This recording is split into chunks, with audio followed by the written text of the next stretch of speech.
السلام عليكم ورحمة الله وبركاته. الحمد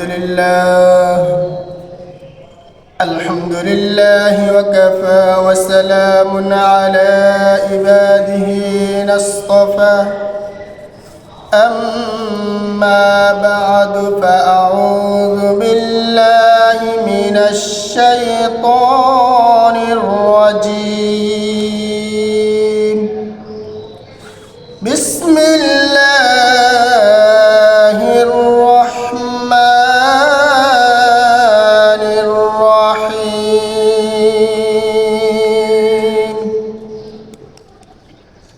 يا أيها الذين آمنوا إذا نودي للصلاة من يوم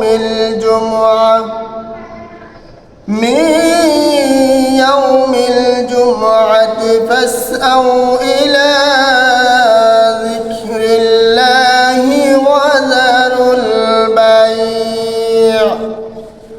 ذلكم خير لكم إن كنتم تعلمون.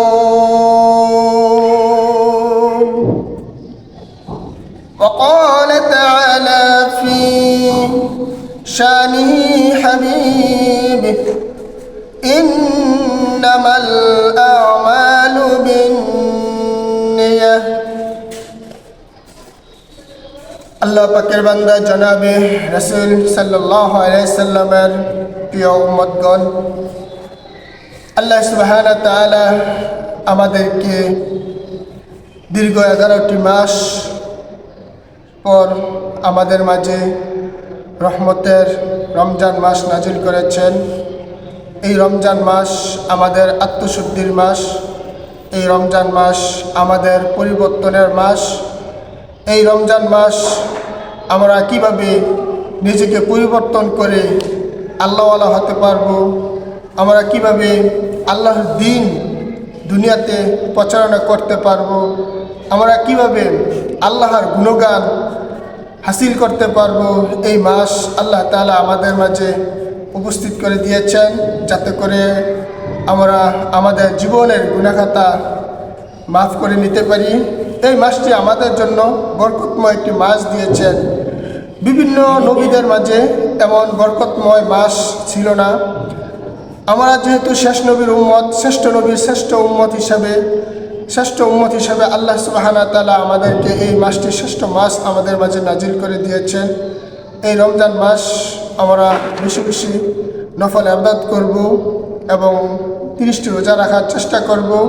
আমাদের কাছ থেকে দীর্ঘ 14টি রমজান শেষের দিকে, আর বাকি যে রোজাগুলো আমাদের মাঝে উপস্থিত আছে সেই রোজাগুলোর জন্য আমরা সঠিকভাবে পালন করতে পারি, রাখতে পারি। আল্লাহ সুবহানাহু ওয়া তাআলা যেন আমাদেরকে তৌফিক দান করেন। সবাই বলুন আমিন, আমিন। আল্লাহ সুবহানাহু ওয়া তাআলা এই রমজান মাস শ্রেষ্ঠ মাস, এই রমজান মাস কোরআন নাজিলের মাস, এই রমজান মাস আল্লাহ সুবহানাহু ওয়া তাআলা 17 রমজান ইসলাম থাকবে কি থাকবে না এই মাসটি আমাদের মাঝে উপস্থিত করে দিয়েছেন। সর্বপ্রথম রমজান মাসে যুদ্ধ প্রচলিত হয়েছিল, ইসলাম থাকবে কি থাকবে না এই মাসটি ছিল খুব ভয়াবহ। 17 রমজান আমাদের সামনে উপস্থিত হতে যাচ্ছে, 17 রমজান আমাদের সামনে উপস্থিত হতে যাচ্ছে। 17 রমজান ছিল সর্বপ্রথম যুদ্ধ হয়েছিল বদরের যুদ্ধ, যে যুদ্ধ ছিল খুব ভয়াবহ যুদ্ধ। ছেলে বাবার বিরুদ্ধে যুদ্ধ করবে এবং বাবা ছেলের বিরুদ্ধে যুদ্ধ করবে। রাসূল পেরেশান হয়ে গিয়েছিল, কি করবে। এই যুদ্ধ ছিল ইসলাম থাকবে কি থাকবে না এমন একটা পর্যায়ে চলে গিয়েছিল। সম্মানিত প্রিয় বন্ধুরা, এমন একটা পর্যায়ে আল্লাহ রাসূল পেরেশান হয়ে গিয়েছিল, কিভাবে বাপের বিরুদ্ধে সন্তান যুদ্ধ করবে, সন্তানের বিরুদ্ধে বাবা যুদ্ধ করবে।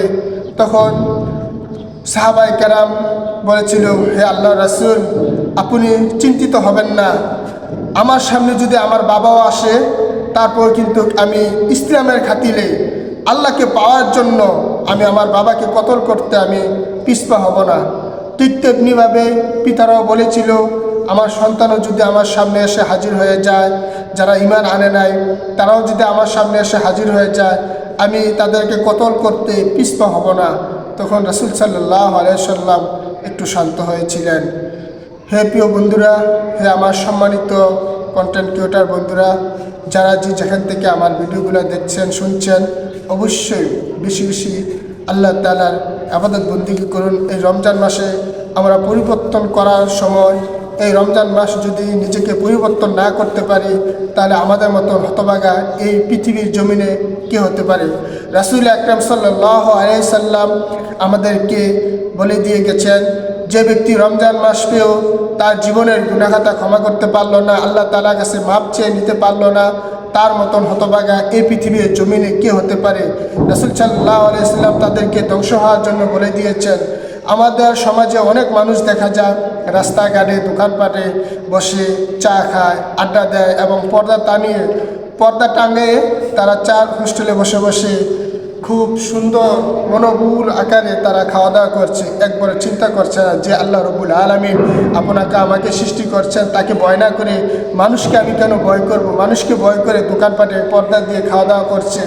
কিন্তু আল্লাহ রব্বুল আলামিন দীর্ঘ 11টি মাস আমাদেরকে দিয়েছেন খাওয়া দাওয়া করার জন্য, 30টি রোজা রাখার জন্য আমাদেরকে ফরজ করেছেন। সেই 30টি রোজা আমরা রাখতে পারি না।